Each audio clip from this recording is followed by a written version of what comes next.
Hi అండి. ఆవకాయ పచ్చడి పట్టుకునే విధానము. ముందుగా కాయలన్నీ నీటిలో వేసి 2 అవర్స్ నానపెట్టిన తర్వాత అవి బయటికి తీసి కాటన్ క్లాత్‌తో నీట్‌గా తుడుచుకోవాలి తడి లేకుండా. తర్వాత తొడిమ భాగాన్ని కట్ చేసుకొని తీసేసి హాఫ్‌గా కట్ చేసి జీడిగింజను బయటికి తీసేయాలి. జీడిగింజ కింద ఉన్న లేయర్‌ను కూడా తీసుకోవాలి.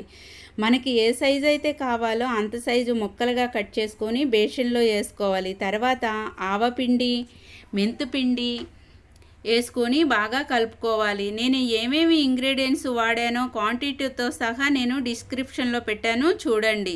ఇవి మొత్తం కలుపుకున్న తర్వాత ఆయిల్ కూడా కొంచెం పోసుకొని వేరే డబ్బాలోకి షిఫ్ట్ చేసుకోవాలి ముక్కల్ని. మిగతా ఆయిల్ని డబ్బాలో పోసుకోవాలి. మా చిన్నాన్న హెల్ప్తో మా తోటికోడలు హెల్ప్ చేసింది. మేము ముగ్గురం అయితే పచ్చడి అయితే కంప్లీట్ చేసాము. 3 డేస్ అయిన తర్వాత ముక్క ఎలా ఉంది అనేది తీసి చూశాను.